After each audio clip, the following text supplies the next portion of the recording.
अपना फन मार मार के अपने प्राणों को छोड़ दिया था। और हमारे लक्ष्मण जी पुनः शेषा अवतार और यहाँ फिर आ गई शादी का प्रस्ताव रख के। इस जन्म में दोबारा आ गई शादी का प्रस्ताव रख के। तो राम जी ने कहा ठीक है शूर्पणखा, हमने मान लिया हमारे जैसा पुरुष कोई दूसरा नहीं है जो रावण को मार सके, और तुम्हारी जैसी महिला दूसरी नहीं है जो मरने का कारण बन सके। लेकिन हमारा हिसाब तो हो गया।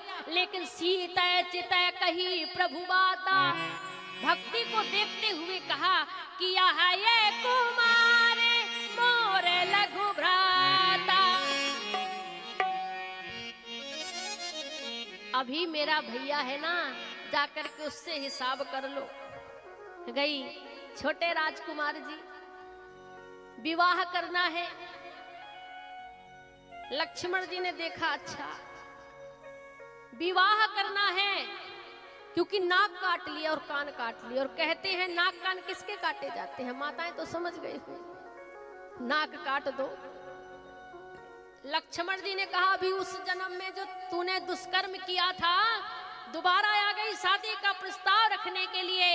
जब तो मैं कुछ नहीं कर पाया, लेकिन ऐ शूर्पणखा, तलवार निकाली महाराज और नाक काट दी। अब बताऊं,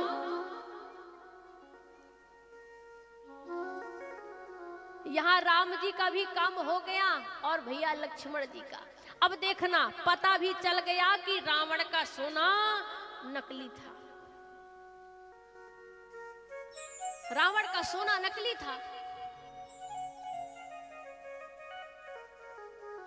शूर्पणखा, सीता जी, सबरी एक ही राशि के हैं ना, लेकिन मां सीता जी भक्ति हैं और मां सबरी भगवान राम स्वयं गए जिनके यहां। और यहां शूर्पणखा का क्या हाल किया, भले ही राशि एक है लेकिन कर्म अलग है, कर्म अलग है।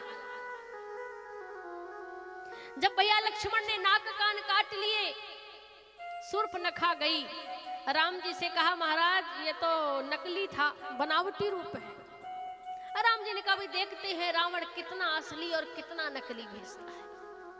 गई खरदूषण आदि से बताया, महाराज खरदूषण ने भी प्रभु के सामने युद्ध किया लेकिन मोक्ष को प्राप्त हुए। और यहां जो है हमारे राम जी के द्वारा खरदूषण को मोक्ष मिला, तो शूर्पणखा जाकर के रावण की सभा में गुहार लगाती गई, भैया आपकी बहन के साथ क्या हुआ है?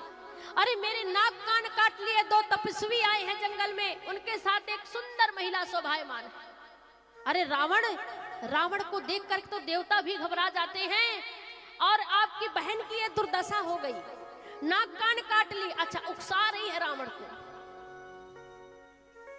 अरे जिसके 10 मुख हैं 20 भुजाएं हैं, ऐसे योद्धा रावण की बहन गुहार लगा रही है, भैया अरे खड़े हो शीघ्र और मेरे बेइज्जती का बदला लो।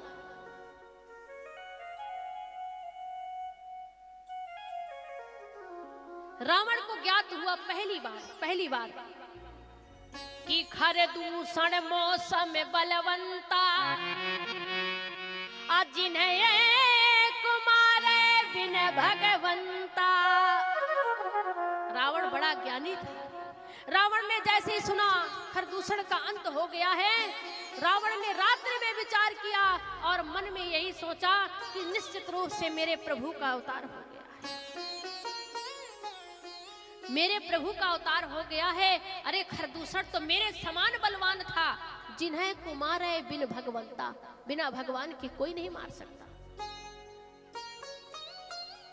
लेकिन महाराज रावण ने विचार किया, मैंने सारा जीवन पाप किया है, पाप पुण्य नहीं किया, तो मुझसे भगवान की भक्ति नहीं होगी, इसलिए मैं बैर करूंगा। और रावण के साधारण भाग्य हैं, जिसे मारने स्वयं राम आए। रावण के अहोभाग्य हैं, जिसे मारने स्वयं राम आए। और रावण ने जाकर के मारीच को भेजा और यहाँ मेरे राघव जी ने सीता जी को अग्नि में समर्पित करके अग्नि देवता को और देवी सीता की परछाई, क्योंकि नरलीला करना है। यहाँ रावण ने अपना भेष बनाया संत का और महाराज मारीच को कहा कि जाओ तुम सोने के मृग बन जाओ। अब विचार करना, राम जी ने कहा लक्ष्मण रावण का दूसरा सोना आया है, रावण का दूसरा सोना आया है, जरा परीक्षा ले कि असली है कि नकली। शूर्पणखा की परीक्षा ले ली। अब अच्छा, सोने की जो परीक्षा है कई प्रकार से होती है, छेद करके, काट करके, जला करके होती है ना। जलाकर भी सोने की परीक्षा होती है नहीं होती है। तो अब राम जी ने कहा भैया लक्ष्मण, इस सोने की जो परीक्षा है उसे छेद कर देखेंगे कि नकली है कि असली। सोने का मृग। राम जी पीछे गए, सीता जी ने मैया ने जाने को कहा, मैया ने जाने को कहा। अच्छा विचार करें मेरी माताएं, हमारी सीता मैया और राम जी नरलीला नहीं करते तो क्या सीता मैया जी के यहाँ सोने की कमी थी? जनकपुर में सोने की कमी थी? नहीं थी ना। अवधपुर में सोने की कमी थी? नहीं थी। राम जी को भेजा, परीक्षा लो, रावण का सोना असली है, महाराज की नकली है। राम जी ने परीक्षा ली, छेद करके, बाण चला करके, तो देखा कि सोने का मृग नहीं, ये तो मारीच है। तो रावण का सोना दूसरा भी नकली निकला। निकला या नहीं निकला? अब